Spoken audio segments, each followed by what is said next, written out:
me interesa que aprendan, que entiendan. ¿Ok?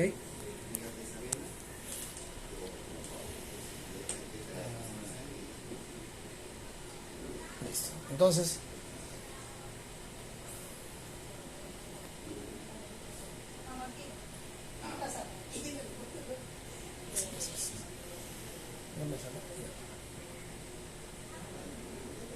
bueno, ya.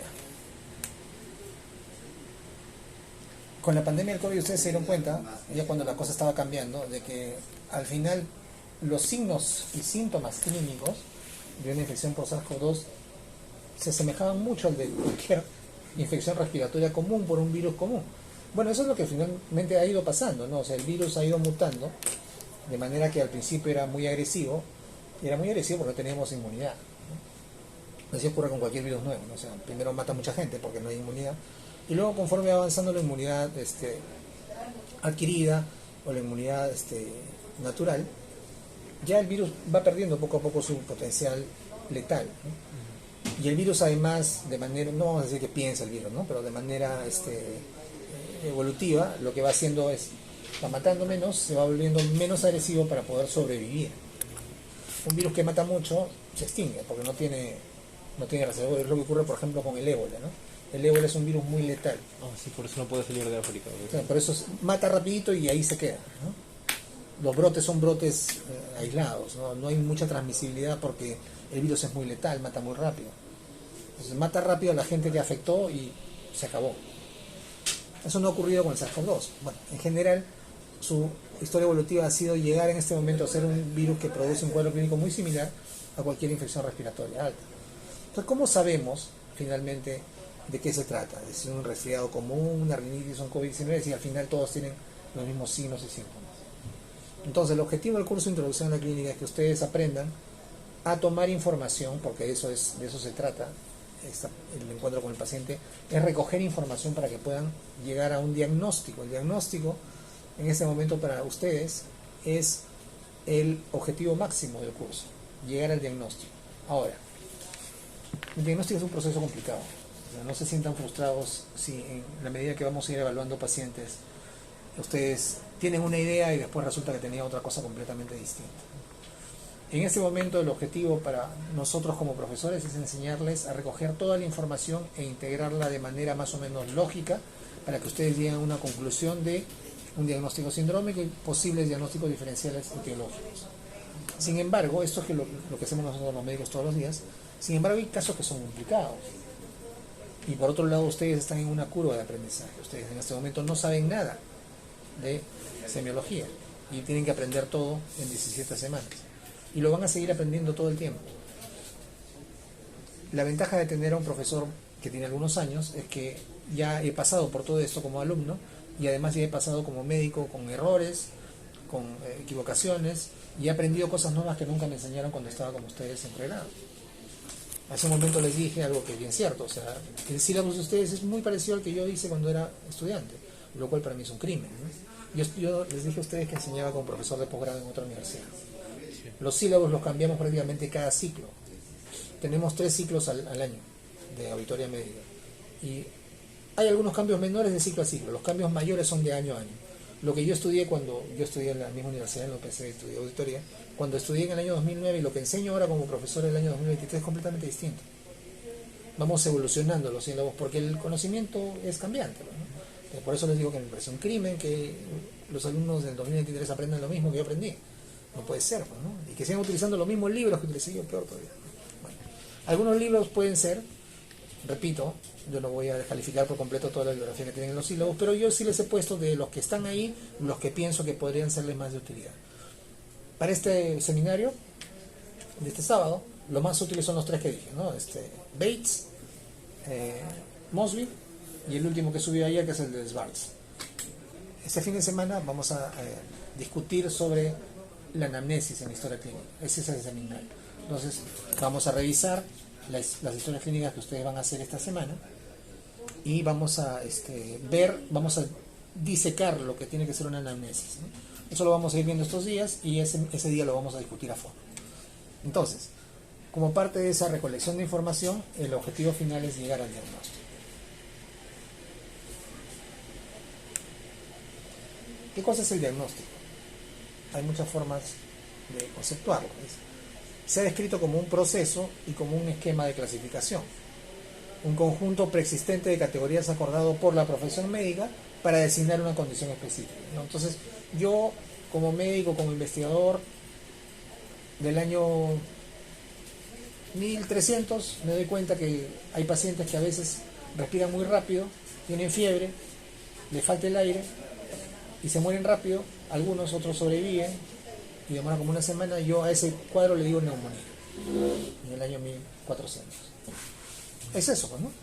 Es un conjunto preexistente de categorías acordado por los profesionales médicos. Cuando nació una enfermedad nueva del año 2019, ¿cómo la llamaron primero? COVID. Ahora, ¿cómo la llamamos? Infección por SARS-CoV-2. Porque ya sabemos cuál es el agente causal, está completamente identificado, sabemos sus diferencias, sabemos que tiene cepas, etc.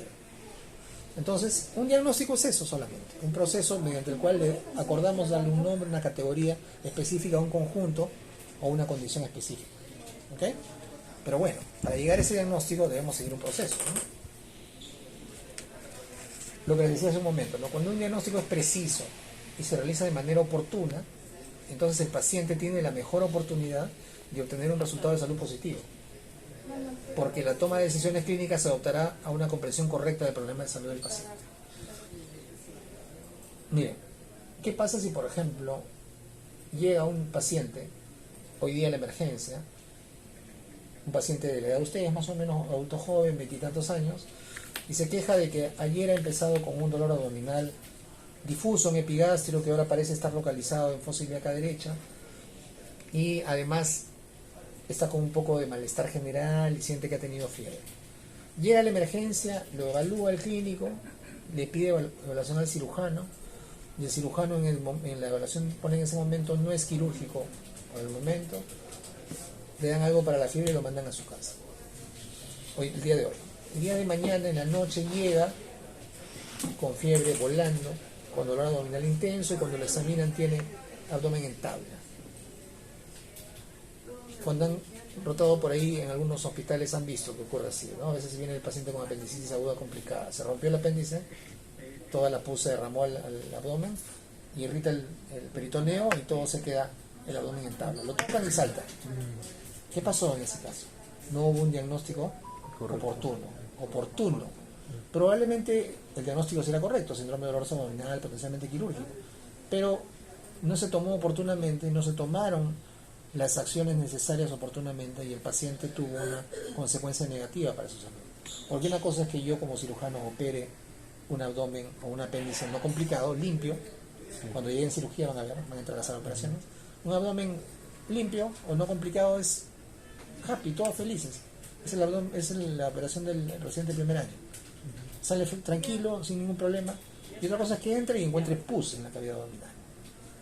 Es mucho más complicado, primero, porque para el paciente significa un tiempo operatorio más largo.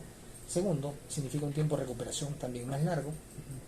Significa una cantidad tremenda de complicaciones posibles durante el intraoperatorio y el postoperatorio.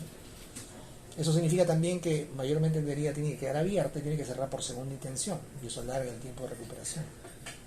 Fíjense todo lo que ocurre, porque yo hice el diagnóstico de repente, pero no fue oportuno. Porque finalmente lo diagnostiqué, ¿no? Sí, pero ya llegó pues con la abdomen tabla. ¿Qué pasa si yo como cardiólogo recibo en la consulta a un paciente con dolor opresivo, medio raro, no como dice el libro, pero sí tiene factores de riesgo, hipertenso, diabético? No le hago mucho caso hoy día, el siguiente mes continúa con la misma molestia, y a las 2 semanas aparece en emergencia con un infarto. Un infarto descendente anterior con oclusión de la arteria principal con necrosis anterior extensa. Y le hago una ecocardiografía y la función que al principio estaba bien, más de 55%, ahora está en 40%. ¿Qué pasó? El diagnóstico no oportuno me llevó a no tomar las decisiones de tratamiento oportunas, que derivaron en un daño a la salud importante, porque una cosa es un paciente con una función del corazón normal, con una fracción de eyección normal, y otra cosa es un paciente con una fracción de eyección de 40%. Si ustedes miran la curva de mortalidad, este vive esto y el otro vive así, mucho menos años. Aparte que los años que va a vivir con molestias y con limitación funcional en su vida. Nuestra labor para hacer el diagnóstico es muy importante. Del diagnóstico oportuno va a depender las acciones de tratamiento que no vamos a ver en este curso, pero dependen de eso. Si yo me demoro en el diagnóstico, puedo tener consecuencias negativas profundas para mi paciente. Y eso aplica para cirugía, para cardiología, para neumología, para todo, para todas las especialidades. En algunos casos es peor que en otros, ¿no? Les he mostrado casos extremos, o sea, llaman la atención, y con toda razón los pacientes podrían quejarse y podrían presentar una demanda incluso. No, nosotros no tenemos que pensar en función de si el paciente va a presentar una demanda o no. Nuestro pensamiento tiene que ser en hacer lo correcto. ¿Qué es hacer lo correcto? Llevar a cabo nuestras funciones de manera ética y llegar al diagnóstico y dar las medidas para ese diagnóstico de manera oportuna. Ustedes tienen que aprender que los seres humanos deben ser tratados como, repito, ya les he dicho hace un momento, como nosotros nos gustaría que nos trataran y como nos gustaría que trataran a nuestros familiares. Entonces, en el momento que están conversando con un paciente, tienen que pensar cómo les gustaría a ustedes que el médico se dirija a su mamá, a su esposa, a su hija, o a ustedes mismos. ¿De qué manera se van a dirigir al paciente? ¿Cómo le van a preguntar las cosas? Si tienen que conducir la entrevista, ¿de qué manera lo van a hacer sin que sea prepotente ni el paciente se sienta amenazado? La relación médico-paciente es una relación que ha ido pasando por muchas corrientes filosóficas a lo largo de los años de la medicina. Durante mucho tiempo, hasta principios de los 60, 70 en el mundo, y cada vez que les hable de alguna estadística les voy a hablar del mundo. Cuando les esté hablando del Perú, les voy a decir del Perú. En general, en el mundo, hasta los 70 el tratamiento de los médicos a los pacientes era un tratamiento paternalista. Después de los 70 empezó a haber una corriente, obviamente primero en los países más desarrollados en Europa y en Estados Unidos, donde se empezaron a dar cuenta que eso no podía ser así, no funcionaba. Y entonces empezó a verse la relación médico-paciente como una relación mucho más horizontal. Y eso es lo que van a ver reflejado ustedes en los textos que les he mandado, que son primariamente de autores anglosajones. La relación tiene que ser horizontal, uno tiene que respetar las creencias, las actitudes, las formas y todo lo del paciente. Obviamente nosotros nos estamos formando, ustedes se están formando como profesionales de una disciplina que es medianamente científica, ¿no? Medicina es una disciplina, digamos que en los últimos años ya se ha acercado a ser más científica que antes era muy empírica. Todavía algunos médicos siguen formándose muy empíricamente, pero debemos ser más científicos, ¿no? Basarnos en hechos comprobados para poder darle tratamientos de beneficio comprobado a nuestros pacientes. Entonces, si bien es cierto, nosotros tenemos la ventaja porque tenemos el conocimiento, los pacientes también tienen su sistema de creencias y sus ideas preconcebidas, que muchas veces son complicadas de entender para nosotros, que estamos en un ámbito universitario, en un ámbito académico, pero no por ello podemos menospreciarlos o tratarlos de manera condescendiente. Todo eso que les estoy diciendo yo en este momento lo van a leer en detalle en los capítulos iniciales de estos 3 libros, de los cuales les he hablado para este seminario del fin de semana. Y yo les pido que se detengan en leer estos 3 capítulos a fondo, que los vamos a discutir ese día, porque es la base de lo que ustedes van a hacer el resto de su vida.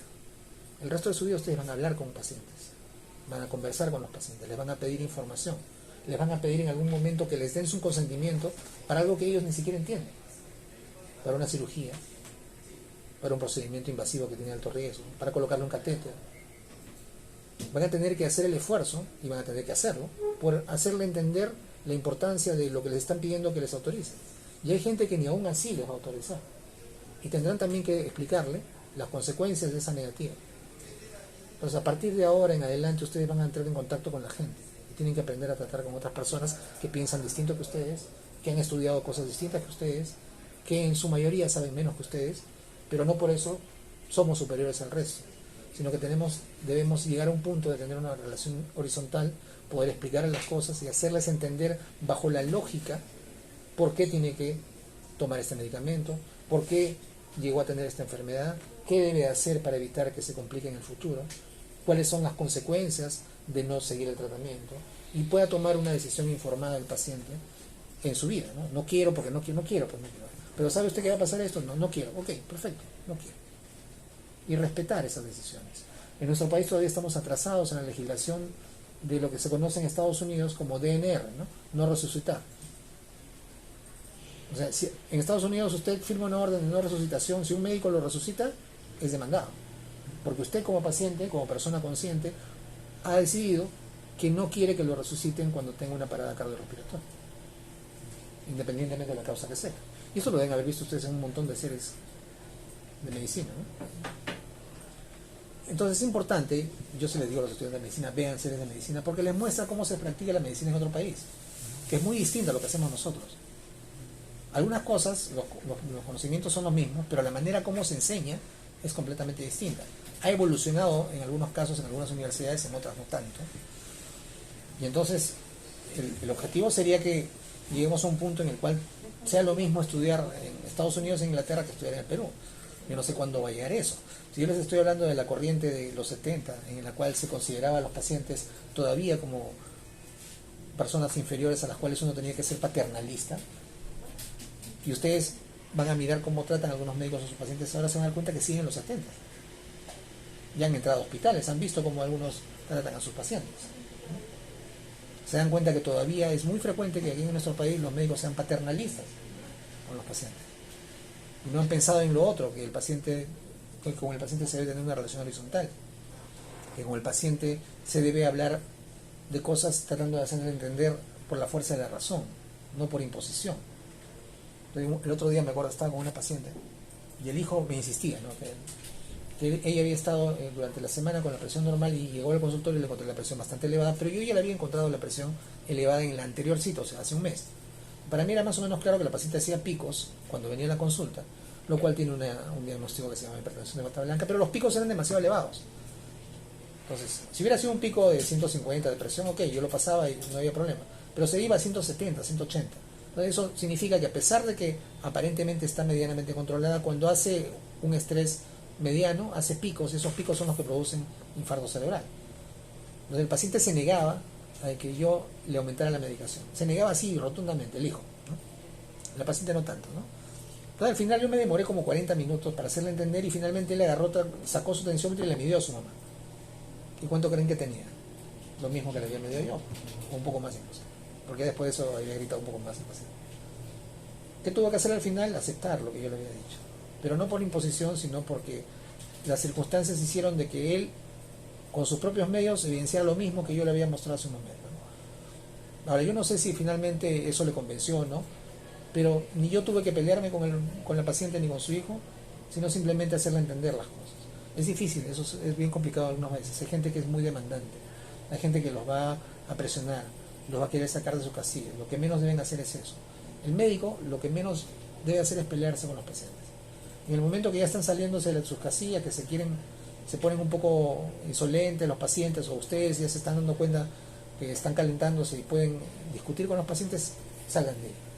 No se peleen con los pacientes, siempre van a perder. ¿Por qué? Porque ustedes van a leer en los libros que les he dado. El médico nunca puede enfrentarse al paciente. Cuando ya está a punto de pasar eso, retírense. ¿Sabe qué, señor? No podemos conversar, usted y yo estamos en este momento en una situación tensa. Hay dos opciones: usted lo da otro médico, o usted regresa a otra fecha conmigo y conversamos y hablamos, porque en este momento no. Si insiste, como hay gente que insiste, como quieren pelearse, ¿no? Lo cual también es una muestra de la degeneración de la sociedad en los últimos años. Pero bueno, hay gente que viene a pelearse, ¿no? Hay maneras, se retiran, ¿no? Nada más, ¿no? No se peleen con los pacientes, no se peleen nunca con los pacientes, no discutan con los pacientes, muestren los argumentos,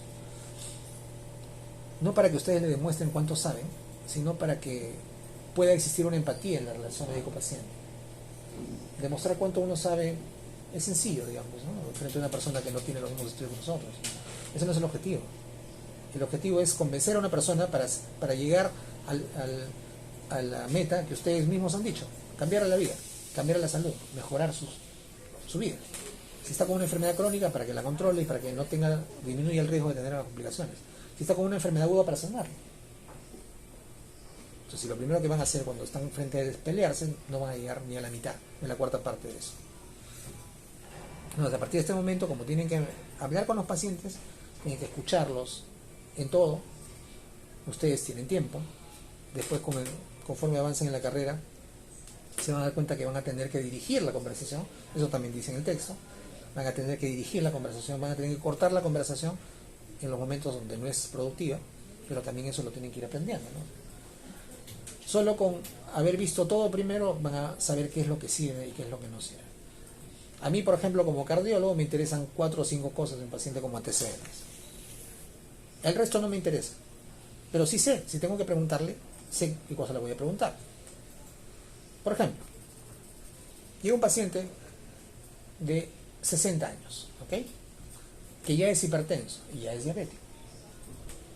Entonces, ya solamente por ser hipertenso y diabético, para mí tiene un factor de riesgo cardiovascular moderado o alto. Y el paciente me dice, ¿sabe qué? Mi papá se murió de un infarto de miocardio. ¿Qué edad tenía su papá? 80 años.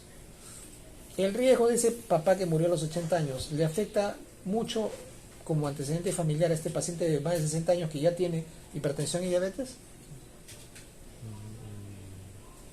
No. El riesgo que tiene este paciente es su propio riesgo por su hipertensión y por su diabetes. ¿Cuáles son los antecedentes familiares que afectan de enfermedades cardiovasculares a los hombres cuando son de enfermedad o muerte antes de los 45 años? Si viene alguien, digamos, no como yo ya tengo 50, si viene alguien de 40 años y me dice, mi papá murió a los 43 años, dicen que se murió de infarto, pero le dio un paro y se murió, ahí sí le presto atención. Y ahí sí paro la oreja y empiezo a buscar cualquier enfermedad que se presenta antes de los 45 años que produce muerte súbita. Que puede ser alguna enfermedad, un trastorno del ritmo, alguna canelopatía o alguna cosa rara, que existen esas enfermedades. Pero si ya tiene 60 años, tiene hipertensión y diabetes, su riesgo cardiovascular es por sí mismo. A eso llego después de que haber pasado por semiología, por clínica, de tener varios años de experiencia como médico. Pero ustedes en este momento no van a saber cuál de ellos van a hacerle caso, así que todo lo van a registrar. Vamos a ir poco a poco, con el curso, dándonos cuenta cuáles son los signos y síntomas que sirven y cuáles son los que no. ¿Cómo? Leyendo, pues, ¿no? Leyendo los libros, porque los libros dicen, los signos y síntomas de esta enfermedad son estos, y esto que presentó no tiene relación con esto sale. Y luego veremos, y eso es mi objetivo, espero que lo logremos, de esos que supuestamente sí sirven, cuáles son los que nos hacen el diagnóstico. Porque pueden haber 20 signos y síntomas para la insuficiencia cardíaca, pero solo 1 o 2 me hacen el diagnóstico indubitablemente. ¿Ok? Muy bien.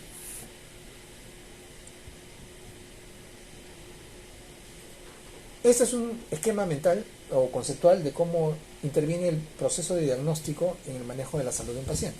Miren ustedes, el paciente viene, tiene un problema de salud, luego ingresa al sistema de salud y lo primero que nosotros hacemos es recolectar información. Todos leen inglés, ¿verdad? Tienen que saber inglés porque se supone que ustedes para ingresar a la universidad tuvieron que dar preguntas en inglés en el estado de admisión, ¿no?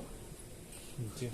La ley universitaria dice que ustedes tienen que tener nivel B1 o B2, creo. B1 de inglés al ingresar, y que al salir deben tener B2. No, si no saben, o si saben más o menos, ahora van a aprender. Tienen que aprender porque yo les voy a pasar la mitad de lo que les voy a pasar es en inglés y tienen que leerlo. ¿Ok? Ya. Lo primero es recolectar información. De eso se trata el curso de introducción a la clínica, recolectar información. ¿Cómo? Mediante la historia clínica y la entrevista, la anamnesis, mediante el examen físico. Estos dos son el objetivo de este curso: la historia clínica y la anamnesis y el examen físico. Luego yo podría hacer lo que se conoce como una prueba diagnóstica, ¿no? Pero eso es más adelante, eso en este momento no se aplica, pero es parte del proceso de diagnóstico. A veces puedo yo tener dudas y necesito la consulta, la evaluación de otro especialista, entonces hago una interconsulta. Todo eso es recolectar información, ¿para qué? Para luego esa información integrarla e interpretarla. Toda la información que yo tengo, lo que me dice el paciente, lo que lo examiné, lo que salió en la interconsulta con el especialista, lo que hice en las pruebas y los exámenes, reúno toda la información y llego a un diagnóstico de trabajo. Y con ese diagnóstico voy y le digo al paciente que ese es su diagnóstico o esa es su posibilidad de diagnóstico. Y de acuerdo al diagnóstico haré el tratamiento. Pero fíjense ustedes que aquí hay otra flecha, ¿no? O sea, con el tratamiento que yo creo le estoy dando para la enfermedad que pienso que tiene el paciente, pueden pasar dos cosas, ¿no? Hace efecto y le va bien, o no hace efecto y no le va bien. Entonces, si no le hace efecto y no le va bien, ¿era correcto el diagnóstico o no? si no hace efecto y no va bien, ¿era correcto el diagnóstico que originó el tratamiento? No, no pues, ¿no? Entonces yo tengo que recular, tengo que volver a empezar todo. Por eso es que aquí hay una flecha, ¿no? Incluso cuando yo aplico el tratamiento a mi diagnóstico presuntivo, puedo yo equivocarme. Esa es una probabilidad. Y si el diagnóstico, perdón, y si el tratamiento no surte efecto para el diagnóstico que lo originó, yo tengo que nuevamente volver a entrar en el proceso de diagnóstico, repensar nuevamente mis probabilidades. Por eso es que yo regularmente, cuando evalúo un paciente, voy a tener no una, sino dos, por lo menos, o tres posibilidades diagnósticas para un mismo síndrome. Como les dije, ¿no? Yo tengo el síndrome de insuficiencia cardíaca. Entonces yo voy a pensar que la primera causa es probablemente cardiopatía isquémica. Y hay pero hay otras causas, ¿no? De las cuales les describí un par de ellas, ¿no? Causa cardiopatía dilatada por ingesta crónica de drogas, como cocaína. Puedo tener alcoholismo, que puede producir cardiopatía dilatada y puede producir insuficiencia cardíaca. Puedo tener paciente con tirotoxicosis o con hipertiroidismo crónico no tratado, que finalmente le va a producir una insuficiencia cardíaca. O sea, hay un montón de causas. Puede tener un paciente que tiene una estenosis aórtica o una insuficiencia aórtica, mejor, que le va a producir insuficiencia cardíaca a largo plazo. O sea, si yo me pongo a ustedes a desmenuzar las cientos de causas de la insuficiencia cardíaca, efectivamente vamos a tener cientos de causas. Pero yo no voy a poner las 100 causas en mi diagnóstico, porque tendría que investigar las 100 causas. Y eso no se hace con un paciente. ¿Qué es lo que voy a tener que hacer? Ver cuál es el cuadro clínico del paciente, es esta parte, ¿no? Información. Integrar esa información y buscar cuáles son los cuadros clínicos o las enfermedades que producen esos síntomas, y signos y síntomas.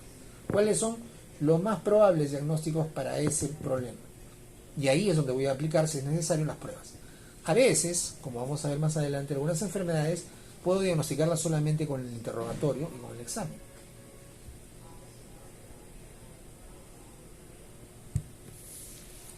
Este es un modelo más simple de lo mismo. Inicio el diagnóstico, refino las causas diagnósticas, o sea, una vez que hago el diagnóstico, primero mi diagnóstico sindrómico, luego hago mi diagnóstico diferencial para ver las causas, las enfermedades que producen ese síndrome, y finalmente lo defino, ¿no? ¿Cuál de ellos es, ¿no? Si la insuficiencia cardíaca es por cardiopatía isquémica o es porque tiene una insuficiencia aórtica, al final llego al diagnóstico y aplico el tratamiento.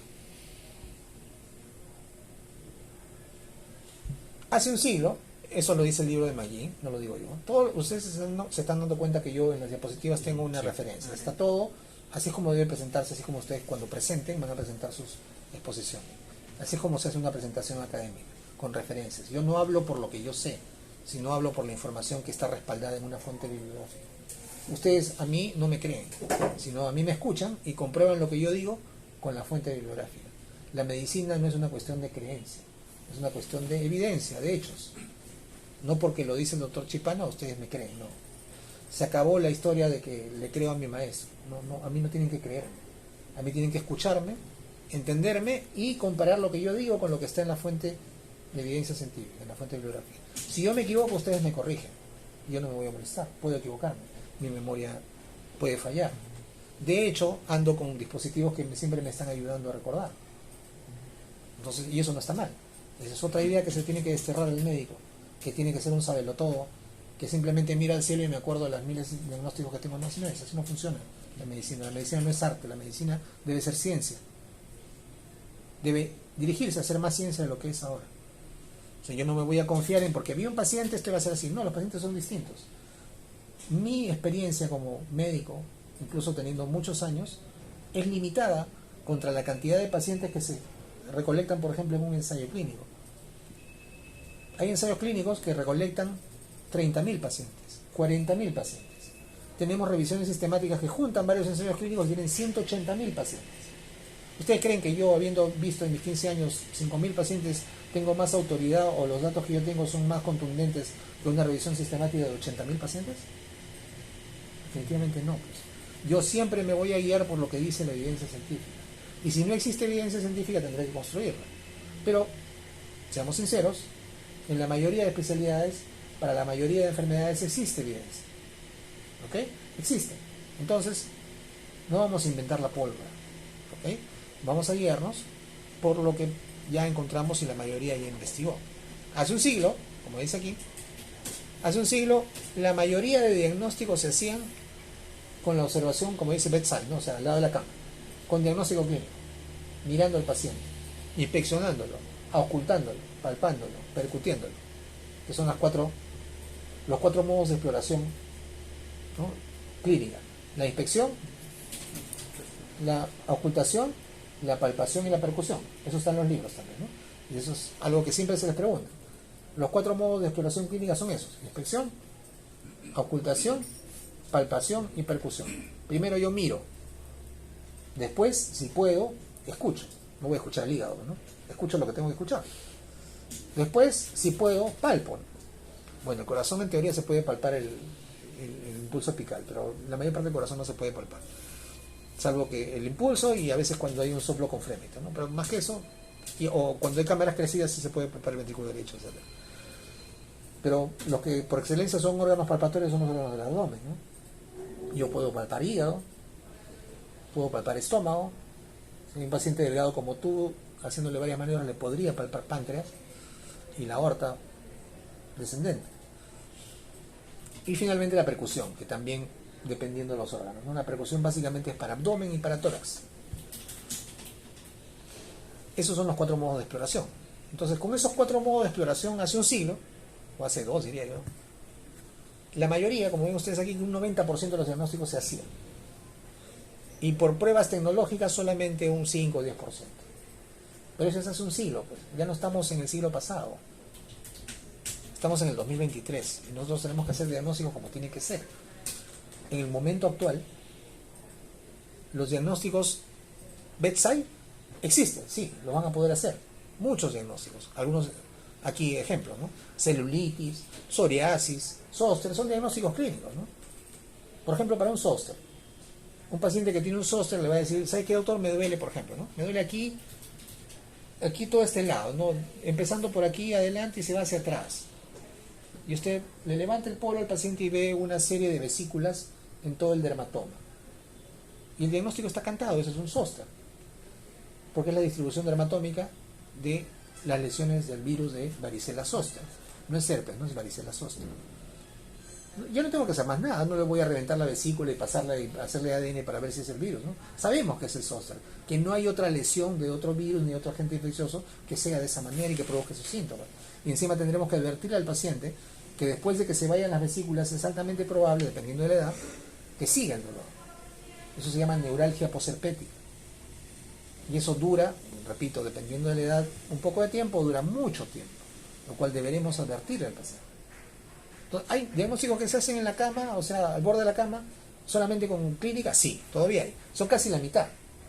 Pero en este momento, en el 2023, en el siglo XXI, nosotros deberíamos, o la mayor parte de los diagnósticos se basan en las pruebas diagnósticas como estándares de diagnóstico. Yo sería irresponsable si, por ejemplo, le escucho un soplo a un paciente y no le hago una ecocardiografía. ¿Por qué no le voy a hacer una ecocardiografía? Yo puedo diagnosticarle la estenosis aórtica escuchándolo, yo soy cardiólogo, ¿no? O sea, yo soy experto en ocultar soplos, sé cuáles son las características, sé los 3 o 4 síntomas que son premonitorios de una estenosis aórtica severa, y yo puedo hacer el diagnóstico clínico. Le escucho esas características y sé que es una estenosis aórtica severa. Pero solo por eso no le voy a hacer la ecocardiografía. No, tengo que hacerlo, porque el diagnóstico definitivo debo hacerlo por ecocardiografía.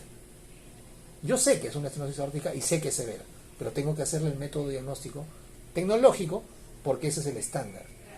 No puede ser posible que en el siglo XXI sigamos solamente dependiendo del examen clínico y la interrogación. Eso es válido, digamos, como para la mitad de las enfermedades. El resto, de todas maneras, debemos llegar al diagnóstico final ayudados por métodos tecnológicos. Eso tiene que ser así de todas maneras. Y esto es probablemente algo que muchos de los profesores de semiología no les van a decir. Les van a decir: solamente diagnosticamos con el examen clínico todo. No es cierto, ¿no? Tenemos presunciones diagnósticas, pero el diagnóstico confirmatorio, en la mayor parte de los casos, o en la mitad si quieren ustedes, va a pasar por una prueba tecnológica. Con la clínica sí, en el 90% de los casos vamos a tener una presunción diagnóstica cercana. Sí, es cierto. Si yo aprendo a examinar bien, si yo aprendo a preguntarle bien al paciente, con toda seguridad el 90% de las veces ustedes van a estar cerca del diagnóstico. ¿Ok? Eso sí es cierto. Pero para confirmar el diagnóstico, la mitad de las veces van a necesitar una prueba. No sería yo un médico responsable si no confirmo el diagnóstico con una prueba. ¿Ok? Vamos a ir a una pausa porque te estás durmiendo tú. ¿Has estado de mala noche o qué? ¿Ah? Vamos a ir a una pausa porque necesito que... Necesito lavármelo.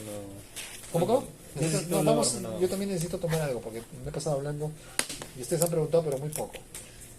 Yo sí tengo algunas dudas, doctor. ¿Ah? Yo sí tengo algunas dudas. ¿Tú tienes dudas? A ver, pregúntame mientras vamos...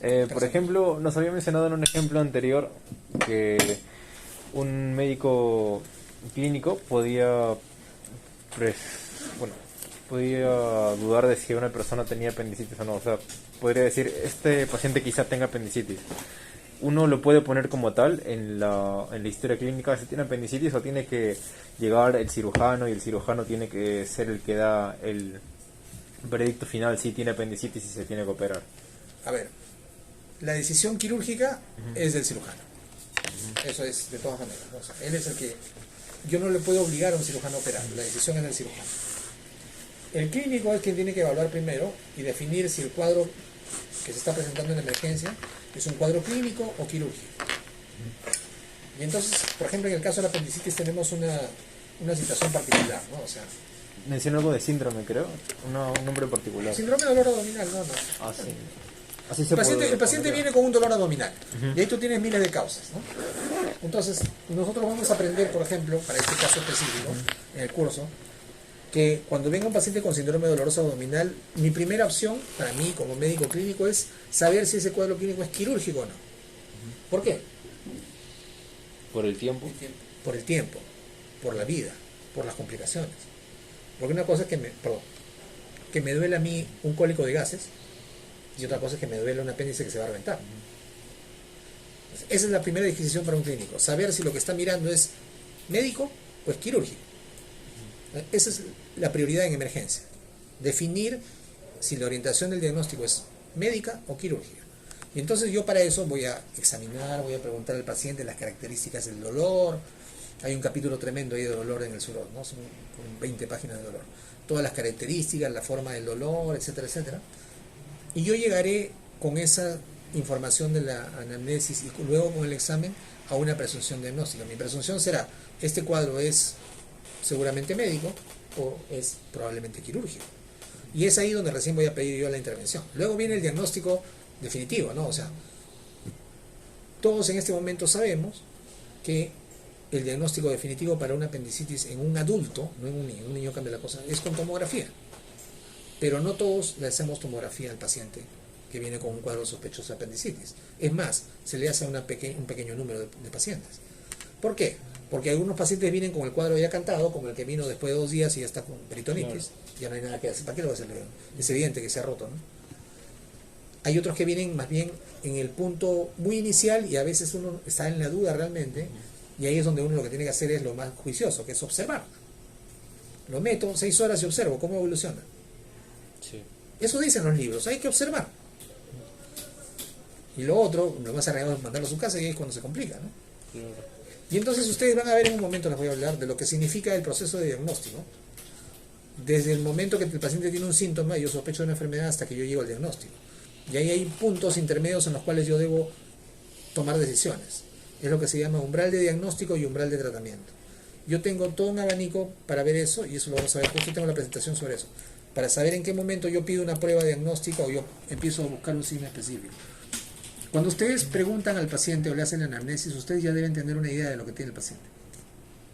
Ese es el primer filtro. Por eso lo primero que hacen es la entrevista, la anamnesis. Le preguntan, además de sus datos de filiación, sobre la enfermedad actual, le preguntan sus antecedentes personales, sus antecedentes familiares, y luego hacen lo que se llama una revisión anamnésica por aparatos y sistemas. Eso que les estoy diciendo, esos 5 partes están en todos los libros, tal cual.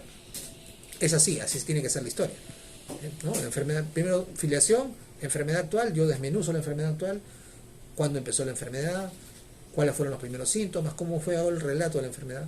Luego empiezo a preguntar los antecedentes personales del paciente, fisiológicos y patológicos, y luego empiezo a preguntar los antecedentes familiares, los que sean relevantes, pero ustedes ahora le van a preguntar los antecedentes familiares.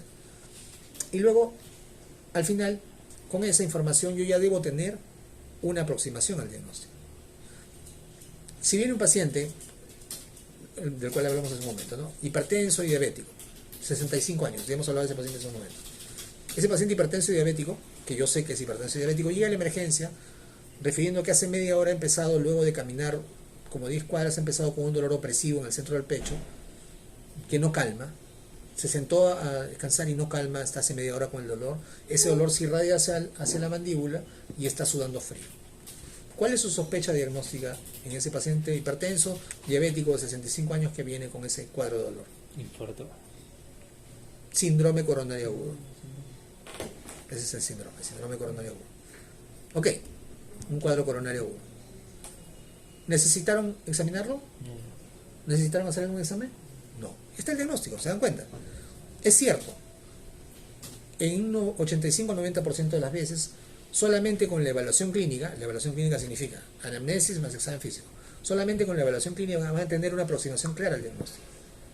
Pero hay un grupo de enfermedades o patologías que van a ser más distintas de clasificar.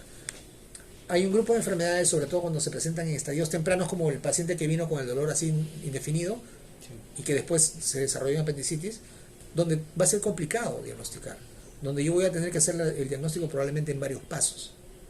Entonces no tengan la idea de que en todos los casos va a ser igual. Es muy, muy variable. La mayor parte de las veces, efectivamente, van a poder hacerlo solamente con la información clínica. Pero la primera parte de la información clínica es el interrogatorio. Entonces, en este caso en particular que les acabo de describir, con el interrogatorio ya prácticamente están con el examen, con el diagnóstico. Luego van a proceder al examen físico. El examen físico probablemente lo único que les va a llamar la atención en ese momento es que el paciente esté taquicárdico y que tenga un poco de diaforesis y la sudoración sea fría. De repente podrá estar un poco hipertenso, porque es normal o es usual de que un paciente con un síndrome coronario agudo tenga una hipertensión leve a moderada. Es raro que esté en una hipertensión severa. O sea, va a estar con 160 con 90 y va a estar taquicárdico, seguramente que sí. Y no hay más. Pero la hipertensión y la taquicardia lo pueden tener en cualquier enfermedad. Lo pueden tener en un dolor de muela. Entonces, no me sirve para diagnosticar. ¿Qué me sirve para diagnosticar? La anamnesis. ¿Las fascias también? ¿Cómo? Las fascias. No, no sirve para nada. Eso todo, cuando te duele igual, ¿no? O sea, lo que sirve en este caso es las características del dolor, porque es lo que les he referido en este momento, ¿no? Que es un dolor distinto al dolor que tenía ese tipo que le dolía acá, ¿no? Que tenía el zóster. Entonces, ahí me interesa la semiología del dolor, las características del dolor y los antecedentes del paciente. Pero ¿eso qué cosa es? Eso es solamente anamnesis. Solamente el relato de la enfermedad y el antecedente. Que, por ejemplo, en cardiología son muy importantes 4 cosas: hipertensión, diabetes, dislipidemia y tabaquismo. ¿Por qué son importantes? Porque esos son los 4 factores mayores para enfermedad cardiovascular. ¿De dónde salieron esos 4 factores mayores? Del estudio de la Corte, que sigue todavía, en su 7ª generación, la Corte de Framingham. La Corte de Framingham nos dijo en los 70 que esos eran los 4 factores de riesgo para enfermedad cardiovascular. Y seguimos con eso después de 50 años. Toda la medicina se ha ido desarrollando de manera científica a partir de los 60, 70. Nosotros en el Perú, en algunas cosas seguimos anclados a esa época. Entonces, fíjense ustedes, ese paciente del dolor torácico, yo solamente tengo la aproximación al diagnóstico con el relato de la enfermedad y con el antecedente. El examen físico no me aporta nada, porque tiene taquicardia y tiene hipertensión y eso es completamente inespecífico. Y ahí se acabó la evaluación clínica. Yo ya tengo una muy buena aproximación al diagnóstico con alta probabilidad de certeza. ¿Qué voy a hacer? Siguiente, le voy a tomar un electrocardiograma. En el electrocardiograma tengo 3 opciones: que salga con ST elevado, con ST no elevado, o que no tenga ningún cambio. Y entonces, en este caso en específico, que yo he diagnosticado síndrome coronario agudo, con los antecedentes y con la historia clínica, porque el examen físico no me sirve, ¿no? Convenimos en eso. El electrocardiograma sale normal. ¿Cambia el diagnóstico? No. ¿Qué dices, Adrián? ¿Qué crees?